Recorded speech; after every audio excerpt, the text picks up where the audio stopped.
시편 59편 1절에서 17절 말씀. 나의 하나님이여, 나의 원수에게서 나를 건지시고 일어나 치려는 자에게서 나를 높이 드소서. 악을 행하는 자에게서 나를 건지시고 피 흘리기를 즐기는 자에게서 나를 구원하소서.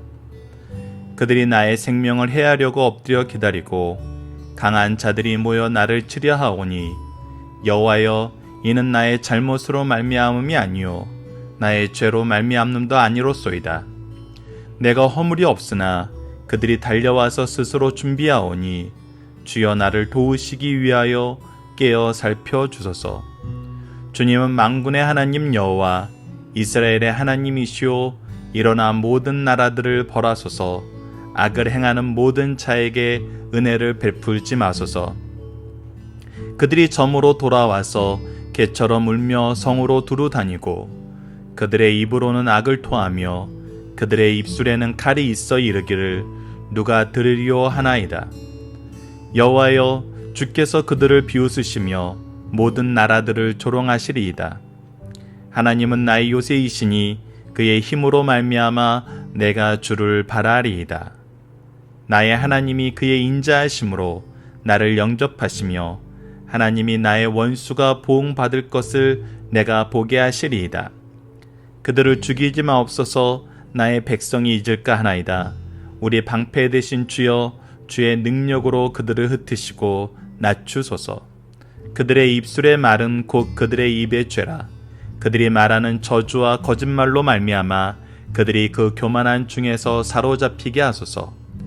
진노하심으로 소멸하시되 없어지기까지 소멸하사 하나님이 야곱 중에서 다스리심을 땅끝까지 알게 하소서. 그들에게 점으로 돌아와서 개처럼 울며 성으로 두루다니게 하소서.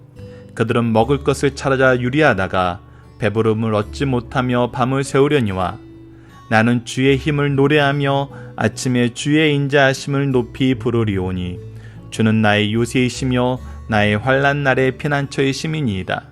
나의 힘이시여, 내가 주께 찬송하오리니, 하나님은 나의 요새이시며 나를 긍휼히 여기시는 하나님이시니이다.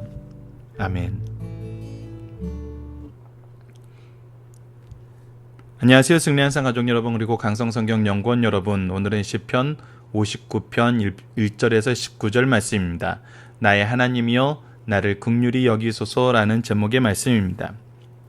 자, 우리가 하나님께 간구의 기도를 드리고 우리가 환난 때에 누구를 바라봄을 계속적으로 확인하고 있냐면, 우리가 하나님을 바라보고 하나님을 의지하고 하나님께 기도하는 모습을 우리가 보게 됩니다. 자, 오늘 본문 말씀도 동일합니다. 1절입니다. 나의 하나님이여. 우리가 하나님께 기도하고 있습니다. 하나님께 나아가고 있습니다. 하나님을 의지하고 있습니다. 나의 원수에게서 나를 건지시고 일어나 치려는 자에게서 나를 높이 드소서. 이 하나님께 무엇하여 주길 간구하냐면, 하나님께서 인자와 진리로 일하심에 근거하여서 기도하고 있습니다. 나의 원수에게서 나를 건지시고 나를 치려하는 자들에게서 나를 높이소서. 왜 이렇게 되냐면 2절입니다. 악을 행하는 자에게서 나를 건지시고 피를 흘리기를 즐기는 자에게서 나를 구원하소서. 그들이 나의 생명을 해하려고 엎드려 기다리고 강한 자들이 모여 나를 치려 하오니, 여호와의 이는 나의 잘못으로 말미암음이 아니요. 뭐라고요? 나의 잘못으로 말미암음이 아닌데, 내가 그들에게 무언가 죄를 지은 것이 아닌데 나의 죄로 말미암음도 아니로소이다. 내가 공의를 행하지 않고 하나님의 법을 따르지 않고 하나님의 뜻을 준행하지 않음으로 인해서 내가 공격당하는 것이 아니라, 내가 비난당하는 것이 아니라 그들의 악으로 말미암아 내가 비난당하고 있다는 거예요.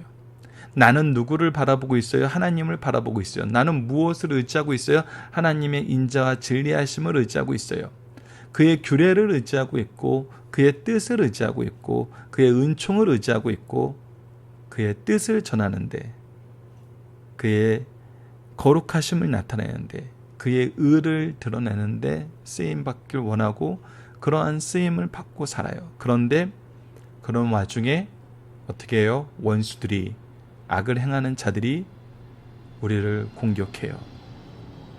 우리의 생명을 해하려고 엎드려요. 그리고 우리를 잡을 기회만 보고 있어요. 그럴 때 우리는 1절과 2절 같은 기도를 할 수 있는 것입니다.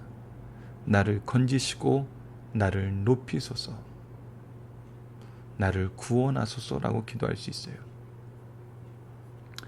좀 이따 이제 본문 묵상하기 위해서 우리가 예수께서 이스라엘에서 왜 고난을 당하셨는지에 대한 두 가지 해석에 대해서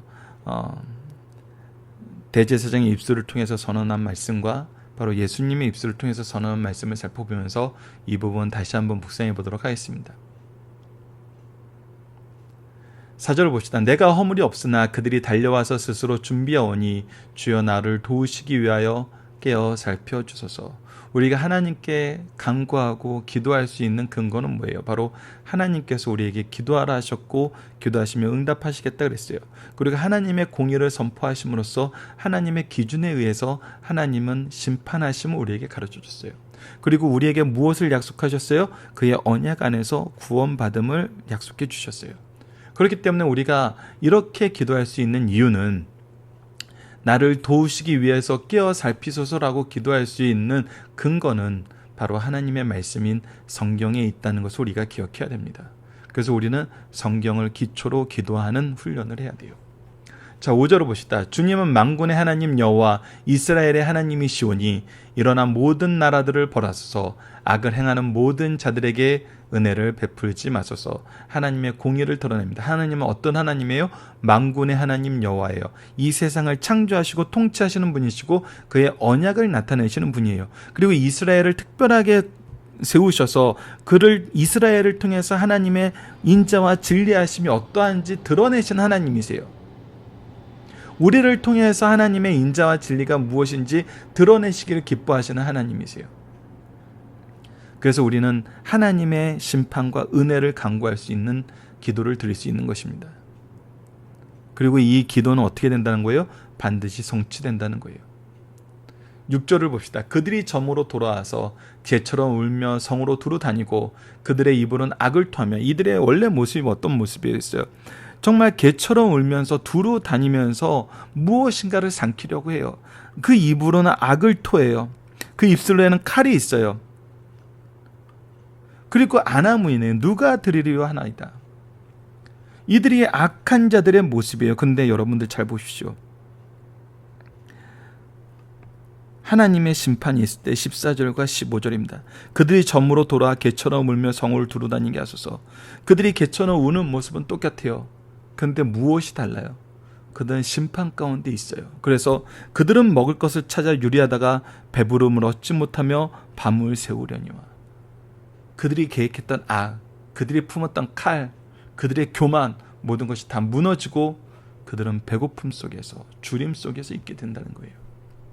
무엇이 있을 때? 하나님의 심판이 있을 때. 봅시다. 8절부터 여호와여 주께서 그들을 비웃으시며 모든 나라를 조롱하시리이다. 너희들의 계획, 너희들의 힘, 너희들의 성공, 그것은 하나님 앞에서는 비웃음거리, 조롱거리일 수밖에 없어요. 그리고 그들의 악한 계획을 다 무너뜨리세요. 어떻게 무너뜨리세요? 바로 우리를 구원하심으로. 하나님은 나의 요새이시니 그의 힘으로 말미암아 내가 주를 바라리이다. 9절 말씀에서 그들의 공격은 다 무용지물이 돼요. 비웃음거리가 돼요. 오히려 조롱거리가 돼요. 10절을 봅시다. 나의 하나님이 그의 인자하심으로 나를 영접하시며. 하나님이 나를 구원하시고 나를 사랑하시고 나에게 이 놀라운 말씀의 은혜를 주신 건 뭐예요? 바로 하나님의 인자하심으로 인해요. 나를 사랑하시는 하나님의 사랑으로 인한 것이지 내가 사랑받을 만한 자격과 능력이 있진 않았어요. 그래서 우리가 더더욱 하나님을 의지하게 되는 거예요. 나에게 자격이 없으면 내가 자격 없음을 알고 수치스러워서 그를 의지하지 못할 수도 있어요. 근데 하나님께서는 하나님의 인자하심으로 나를 받아주셨어요. 그리고 어떻게 했어요? 하나님이 나의 원수가 보응받는 것을 나로 하여금 보게 하셨어요. 하나님의 공의의 심판이 있음을 보게 하셨어요. 우리는 누구를 의지하는 사람이에요? 하나님을 의지하는 사람이에요. 악인들은 무엇을 의지하지 않아요? 하나님을 의지하지 않아요. 바로 여기서 차이가 나는 것입니다. 그리고 11절을 봅시다. 그들을 죽이지 마옵소서. 나의 백성이 잊을까 하나이다. 그들의 심판, 그들이 조롱거리가 되는 것, 그들이 하나님 앞에서 비웃음거리가 되는 것, 우리가 구원을 받은 것, 그것이 금방 사라지지 않기를 원해요. 금방 그들이 죽음으로 진멸함으로 우리에게 교훈이 남지 않기를 원치 않아요. 우리의 방패 되신 주여, 주의 능력으로 그들을 흩으시고 낮추소서. 그래서 그 과정을 보여주세요. 그들을 어떻게 흩어버리시는지, 어떻게 낮추시는지. 세상 사람들은 그렇게 되리라고 생각하지 않았는데 하나님께서 하시니까 그들을 흩으시고 낮추신다는 거예요. 그들의 입술의 말은 곧 그들의 입의 죄라. 그들이 말하는 저주와 거짓말로 말미암아, 그들의 저주와 거짓말로 말미암아 그들이 교만 중에 사로잡히게 하소서. 오히려 그들이 교만함으로 저주와 거짓말을 퍼부었는데 그것으로 말미암아 오히려 사로잡히게 된다는 거예요. 그것 중에 오히려 사로잡히게 된다는 거예요. 현대는 기록사회라 얼마나 많은 것들이 기록되고 남겨집니까? 그들의 거짓말이 숨을 기회는 더 적어져요. 13절입니다. 진노하심으로 소멸하시되 없어지기까지 소멸하사 하나님이 야곱 중에 다스리심을 땅끝까지 알게 하소서. 그들의 악한 계획, 그들의 모든 공격, 이것들은 사라지게 되는 것입니다. 이들이 주장했던 모든 것은 완전히 사라지게 돼요. 그리고 오직 무엇만 남아요? 하나님의 다스림만 남아요. 하나님의 약속만 남아요. 야곱 중에서 다스리심이라는 건 뭐예요? 하나님의 언약에 근거하여서 선택한 민족에게 하나님의 값없는 사랑을 주신다는 걸 얘기하는 거거든요. 그래서 14절 15절 조금 전에 봤던 것처럼 완전히 반대되는 상황이 우리에게 보여집니다. 그들은 먹을 것을 찾아 유리하다가 배부르짐을 얻지 못하며 밤을 새우게 되는 이러한 삶을 살게 돼요. 우리 유리하는 삶을 살게 돼요. 우리에게 하나님의 공의의 증거가 되는 삶을 살게 돼요. 우리는 하나님의 사랑의 은혜의 증거가 되고 그들은 하나님의 공의의 증거가 돼요. 그래서 우리가 소요리문답 1번에서 강조했던 게 뭐예요? 선이 악인이든 의인이든 모든 인생은 본질적으로 하나님께 영광 돌리는 삶을 살 수밖에 없어요. 우리는 하나님의 뜻을 기뻐함으로 은혜로 하나님께서 우리에게 주신 약속 안에서 하나님께 영광 돌리는 삶을 살게 되고, 악인들은 하나님의 공의로 심판을 통해서 하나님께 영광 돌리는 삶을 살게 된다는 거예요. 16절 봅시다. 나는 주의 힘을 노래하며 아침에 주의 인자심을 높이 부르오니 주는 나의 요새시며 나의 환난 날의 피난처시라. 자, 이제 우리의 삶이 어떻게 변합니까? 고민과 고통 속에서 밤을 지새우지 못하고 밤에 잠을 이루지 못하고 힘들어하는 삶을 사는 것이 아니라 주의 힘을 노래하며 아침에 주의 인자심을, 내가 아침에 기쁜 마음으로 하나님께 나아가는 이 삶이 얼마나 행복한지, 이것을 가장 많이 경험하는 것이 바로 한국이잖아요. 새벽 예배 때 나아가면서 그 안에서 하나님을 찬양하고 하나님의 말씀을 보고 하나님의 통치를 고백하는 것이 우리에게 얼마나 기쁜 일이에요. 이 기쁨을 우리가 누리게 되고 선포하게 된다는 것입니다. 주의 인자하심을 높이 불러요. 그의 사랑, 그의 자비를 우리가 높이 찬양하게 돼요. 주는 나의 요새시여 환난 날의 피난처이심이다. 나의 힘이시여 내가 주께 찬송하리오니 하나님은 나의 요새시며 나를 긍휼히 여기시는, 어떻게 하신다? 긍휼히 여기시는, 은혜로 우리를 대하시는, 인자로 우리를 대하시는 하나님이십니다. 입니다. 자, 본문 묵상하기를 보도록 하겠습니다. 나의 하나님은 어떤 하나님이십니까? 나를 구원하시는 하나님이시고 나를 들어 쓰시는 하나님이세요. 자, 악을 행하는 자들이 우리를 공격하는 이유는 무엇입니까? 자, 요한복음에 굉장히 중요한 두 가지가 있습니다. 요한복음 11장 50절은 그 해 대제사장인 가야바를 통해서 예수님이 잡혀 죽으시던 때 가야바를 통해서 선언하게 하신 거예요. 한 사람이 백성을 위해서 죽어서 온 민족이 망하지 않게 되는 것이 너에게 유익한 줄을 생각지 아니하는도다. 그래서 예수 그리스도를 죽이는 것이 자기들이 보기에는 이 민족을 살리는 길이라고 생각하고 있어요. 그래서 성령께서는 이 요한복음 말씀을 통해서 뭐라고 해요? 그의 대제사장인 고로 하나님의 뜻을 선포하게 하신 것이라고 얘기하고 있어요. 우리가 때로는 예수 그리스도의 고난의 사역에 참여하는 것 때문에 고난을 받을 수 있어요. 사람들의 자기만의 이론에 의해서 만든 논리에 의해서 고난받을 때가 있어요. 그러나 하나님은 이것까지도 하나님의 선하신 일에 사용하셨어요. 우리로 하여금 무엇을 고백하게 해요? 로마서 8장 28절처럼 모든 것이 합력하여 선을 이루는 하나님의 놀라운 역사였음을 우리가 고백하게 해요. 그리고 요한복음 15장 19절에는 예수님께서 선언하신 것입니다. 우리에게 가르침을 주신 거예요. 너희가 세상에 속하였으면 세상이 자기의 것을 사랑할 것이나 우리가 그들의 것이기 때문에 우리를 사랑하나 너희는 세상에 속한 자가 아니요 도리어 내가 너희를 세상에서 택하였기 때문에 세상이 너희를 미워하느니라. 우리가 예수 그리스도의 소유된 것 때문에 세상은 우리를 미워해. 왜?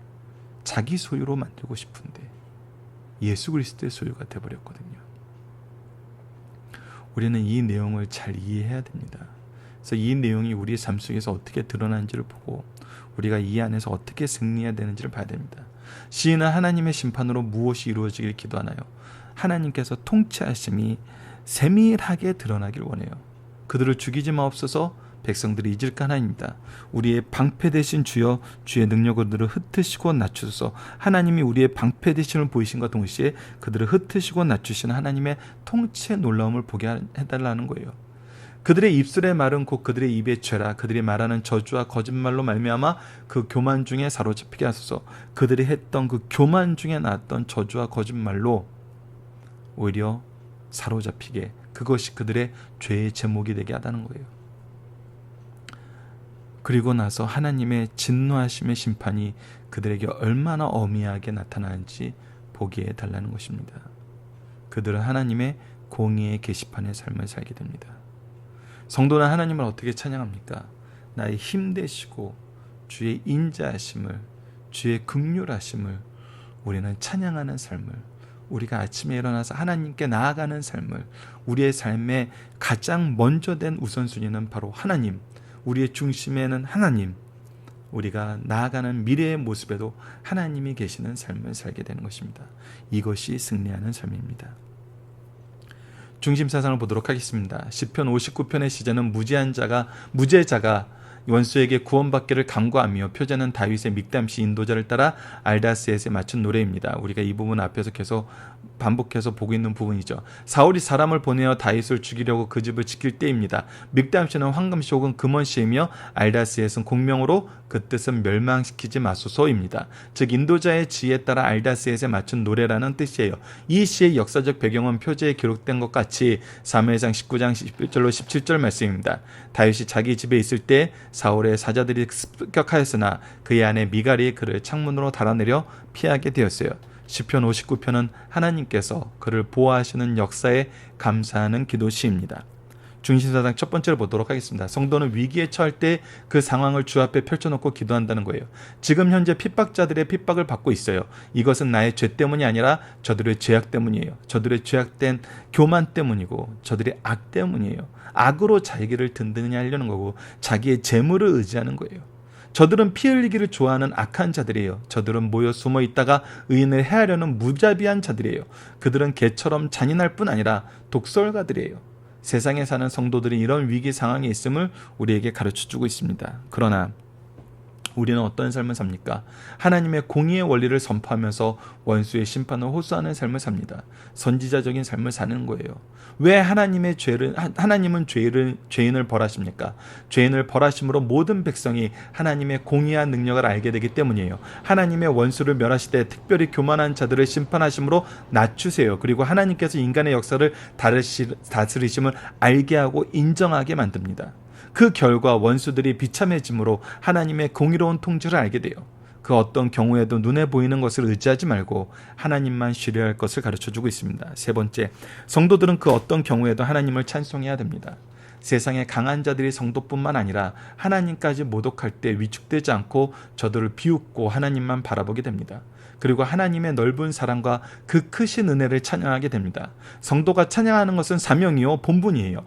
그러므로 그 어떤 경우에도 하나님을 찬양하고 있는 자기를 우리는 발견하게 됩니다.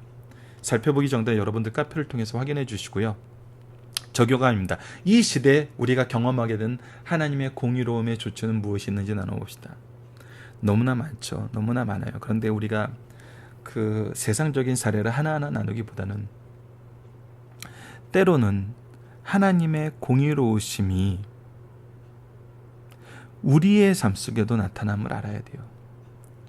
우리가 죄악에 오염된 상태로 방치되길 원치 않으신다는 거예요.